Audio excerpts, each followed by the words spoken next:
আমি আজকে একটা তোমাদের জন্য নতুন ভিডিও নিয়ে এসেছি। আশা করি সবাই ভালো আছো, সুস্থ আছো। আজকে করব ওল দিয়ে চিংড়ি মাছের ডালনা। একদিন দেখিয়েছিলাম ইলিশ মাছ দিয়ে চিংড়ি ওলের ডালনা, আজকে করব ওল দিয়ে। এবার ওল আর আলুটা আমি সিদ্ধ করে নিয়েছি, আর এখানে আছে চিংড়ি মাছ। এই দিয়েই এখন প্রথম দেখাচ্ছি, শুরু করলাম।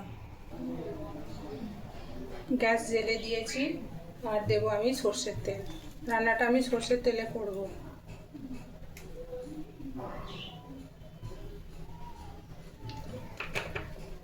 আগে আমি চিংড়ি মাছটা ভেজে নেব।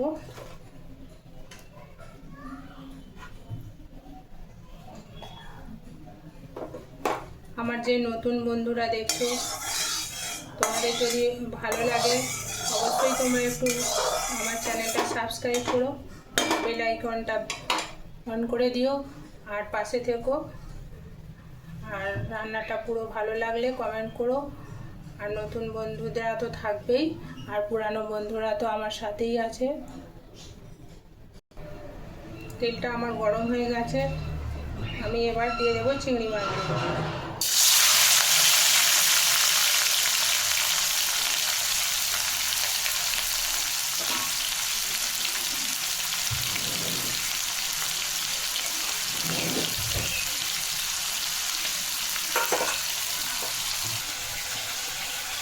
এই সময় আমি যে আলু আর ওলটা সিদ্ধ করে রেখেছিলাম সেটা একটু ম্যাশ করে নেব। চামচ দিয়েই হয়ে যাবে, খুব সুন্দর সিদ্ধ হয়েছে। এইভাবে একটু ম্যাশ করে নেব।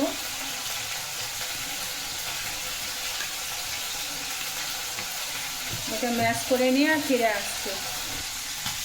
এই যে ম্যাশ করে নিয়েছি, তবে একটু গোটা গোটাও রেখেছি, কারণ পুরো ম্যাশ করলে অতটা ভালো লাগবে না, একটু দানা দানা থাকলে ভালো লাগবে।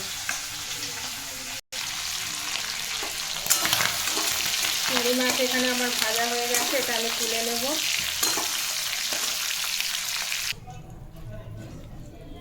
ওই তেলের মধ্যেই আমি দেব একটু 5 ফোড়ন। এই যে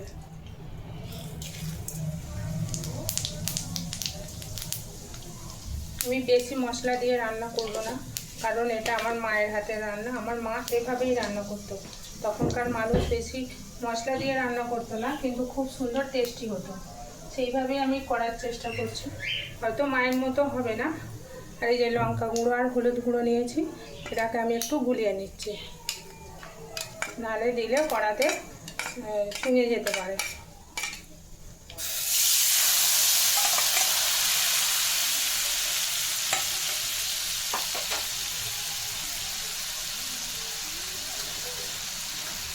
আর কোনো মশলাই ব্যবহার করবো না এটার মধ্যে। আর এই যে গোলটাকে আমি ভালো করে ম্যাশ করেছিলাম, গোলটার মধ্যে একটু জলও দিয়েছি, ওটা আমি তোমাদের আর দেখাইনি। পরিমাণ মতো একটু জল দিয়েছি। এটা এবার এই মশলাটা একটু ভাজা ভাজা হয়ে গেলে এর মধ্যে আমি দিয়ে দেবো। প্রত্যেকটা মাছ মায়ের রান্না প্রত্যেকটা সন্তানেরই খুব ভালো লাগে।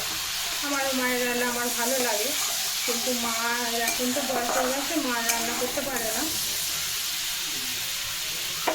এই মশলাটা কষানো হয়ে গেছে আর তেলও ছেড়ে দিয়েছি। এবার আমি এটা এরম দিয়ে দেবো।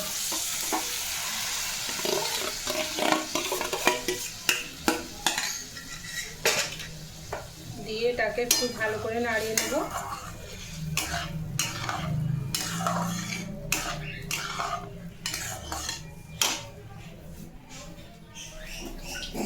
আর দেবো পরিমাণ মতো নুন। নুন ঝাল যে যার মন পরিমাণ মতো খাবে সেইভাবেই দেবে, কিন্তু আমরা একটু ঝাল কম খাই বলে ঝাল কম দিই। এই যে আমি আমার পরিমাণ মতো নুন দিচ্ছি। আমার রান্নাতে আবার শুধু নুন কমই হয়, বাড়ির সবাই বলে। সবাই মানে আমরা 3 জন লোক আর 2 জন বলে, যাই হোক। এবার দিয়ে দেবো চিংড়ি মাছটা। এবার একটু ফুটতে দেবো, এটাকে ঢাকা দিয়ে দেবো। এবার আমার ওলের ডালনাটা মোটামুটি হয়ে গেছে, আমি 10 মিনিট মতো ঢাকা দিয়ে ফুটিয়ে নিয়েছি। দেখো এই অবস্থায় নামালে এটা আবার ঠান্ডা হতে হতে একটু ঘন হয়ে যাবে। বেশ সুন্দর হয়েছে, টেস্টও আশা করি সুন্দর হবে। এইবার আমি এই পাত্রটার মধ্যে ডালনাটা ঢেলে নেব।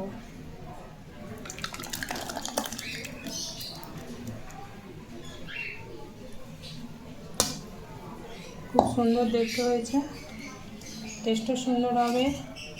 তোমরা পারলে একবার বানাবে, আমার রেসিপিটা বানিয়ে দেখতে বলবে আর সবাই দেখবে।